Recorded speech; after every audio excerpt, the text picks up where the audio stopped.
Hello everybody, we're in the classroom at So Katie Jean in Lincoln, California, and today is our first demonstration of our Stitch Pink Block of the Month from Moda, and our pattern tester and helper and demonstrator is Micky. And we're going to be working on the first 3 blocks.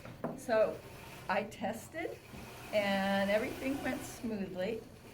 And I've got notes for you, and you can just follow along and add to it if you want to. The cutting instructions, as shown in the pattern, has sufficient supplies. So you've got what you need here for your first 3 blocks. No problem there. And the cutting instructions that you'll be following do not allow for oversizing your blocks. Their instructions are precise. So, with that in mind, I used a scant seam when I was sewing, just for safety's sake. Okay. So, there's no oversizing of the blocks. Everything is exact. So I used a scant 1/4 inch seam.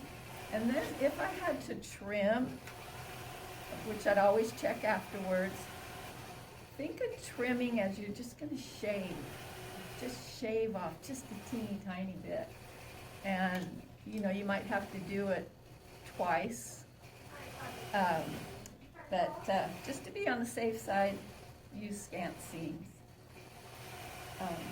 I did not always agree with the pressing instructions, and I did what I felt was best. My goal was to avoid bulk.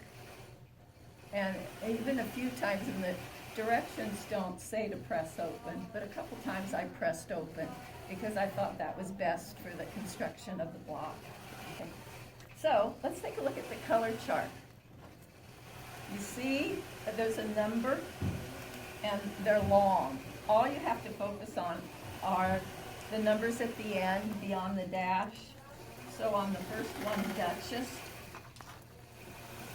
just focus on the 64 and don't worry about that first set of numbers because those are all identical. Also notice that the code for the fabric is above the sample of the fabric, not below. So I just drew a little line because I almost cut into the wrong one.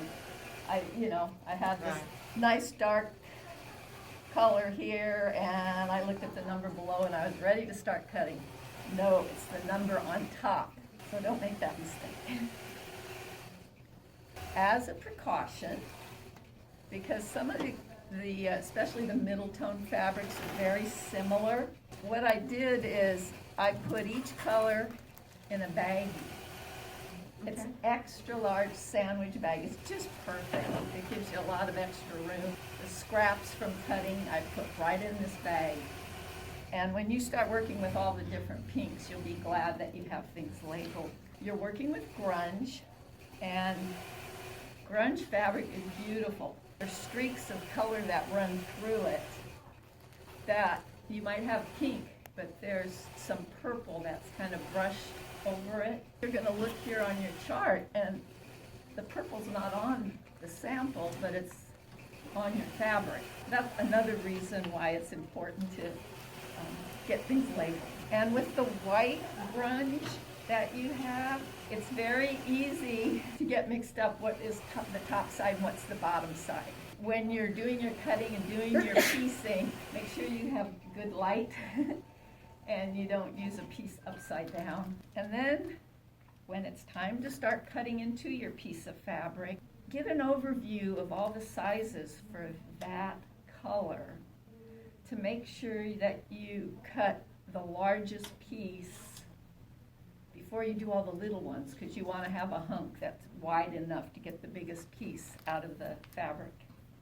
So are you telling them to look at all 3 patterns before they start cutting? I did, especially with the white. Yeah, get a bird's eye view, and I'm gonna show you a little trick for getting the bird's eye view. Once you get into your cutting, and let's take a close look at pattern number 1. Get familiar with the layout. you're gonna start, you know, you've got a nice picture of the block with the letters A, B, C, and below it, it shows you a diagram of a square, and on block number 1, it's got lines drawn through it on the diagonal. And that's good because you're going to be cutting quarter square triangles. So if you look up here, this was a square. One diagonal line gives you, you know, your two triangles. One of the things you're going to find is there are a lot of triangles that you're going to be working with. And then sometimes you'll have a 2 diagonal, and that's the one that's right here. So you see the diagram there. Okay, there's the big long number for like A. We're going to call it 101, right? So at first I circled the numbers on my chart, just so I could eyeball 101 and is there another 101 on that list, so I could see it quickly. Then I was watching videos online for block number 1. Somebody suggested, one of the teachers suggested that you take like the number 101 and you put it under the A, and that just gives you a quick bird's eye view. And then it's easy to go down that list and find the other 101. And then you can carefully see what the sizes are and decide the best approach for cutting into the white grunge fabric. And with the 3 blocks that you're going to be building, if you look up here, you're going to be working with all these basic units. The square cut in half for some half square triangles, square cut 2 diagonals for quarter square, flying geese, and then you're going to be snowballing some corners where you're going to set the fabric here, draw a pencil line, stitch, and fold over. And let me make a suggestion here when you're going to, and on the very first block you will be doing this. This is the first block done in some of my scrap fabrics. Okay, so for the snowball one, you draw a pencil line, and then they have you fold it over. Okay, and then eventually you will cut that portion. Those other 2 layers off. What I wanted to mention here is I've drawn my pencil line as instructed, and then when I stitched from corner to corner on a diagonal, I went slightly inside the pencil line. Why? Because when I fold this over, I want that extra fabric so that, in other words, I don't want to run short. You know, I don't want to have it be cattywampus. I went slightly inside, so I've got the extra fabric to make the fold back. Okay. And here, if you take this apart, so that's the snowball that I was showing over here.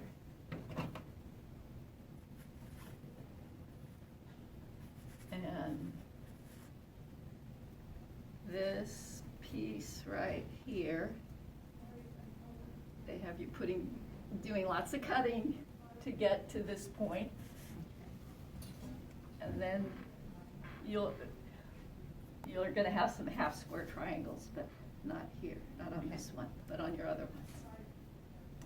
So, and also I'm holding a flannel board. These I made at home. They're pretty beat up. I've had them for years.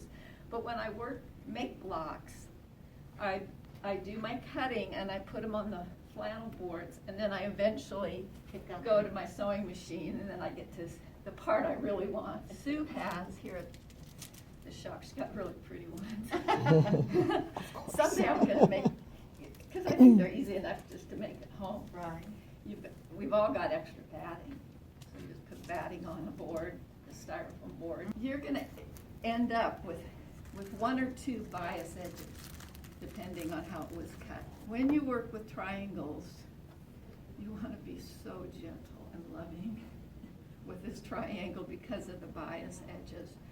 You don't want to abuse it. They stretch. It has so much stretch to it, and it's not going to go back. So be careful with handling half square triangles. Avoid,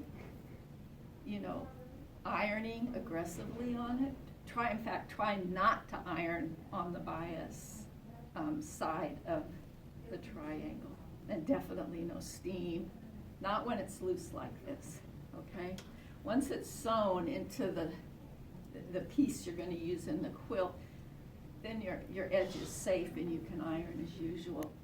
The other thing with bias edges is when I look at my pins, I use the finest pin I have when I'm pinning these delicate bias edges. So they don't distort the fabric. So use your finest pin that you have, and that'll help keep the edges nice. And then when I sew the triangles together, I use the leaders and enders. So when I feed this into my machine, I just start with this little scrap piece, and I'm trying to avoid getting the little bird's nest. I don't want to get it on the back of my triangle, because then I got to pick it out. I'm distorting that bias edge that I'm trying to protect. Also with these triangles, I use a slightly smaller stitch. So my default setting is 2.5. I lower it down to a 2.2. And that just keeps those ends closed. And you've probably all had, stitches come out on the end. So that's one way to help avoid that. So I shorten my stitch length. I'm going to use a scant seam. I'm going to use the leaders and the enders. And the enders is just, that's when I'm going to cut the thread after I put the ender through. And if you have a straight stitch throat plate, you can use it on this quilt because there's no zigzag stitches, and that'll help so that maybe the point of the triangle doesn't get pulled down into the bobbin area. There's plenty of online support for this project. If you just Google Moda Stitch Pink, some videos will come up. And what I found, because I looked at several of them, is a lot of times they say overcut your fabric, but I don't know what their fabric supply is. And I also saw that they were using tools that you may not have, that not all quilters have. The basic tools are going to get you through this project. So if you do watch a video and they say, use our such and such ruler that we have here at our store, you don't necessarily need it. I think I've covered kind of the red lights that I want to bring to your attention. I have one question for you. Absolutely. Micky, so if I mess up, can we come back in and purchase additional fabric from you? Actually, I was going to bring that up. I'm glad you asked, okay. Carolyn, because in our last block of the month, we keep a scrap bin Okay. from when we're cutting. And if we can find it in the scrap bin first, then it's for free, which is really good. And we'll try to keep all the colors separated because there's so many close colors in this quilt. Okay. But yes, ma'am, what I mean is absolutely. And we do have a lot of fabric, so we're good. Thank you, Okay. Micky. You have been a tremendous, tremendous help. Thank you, darling.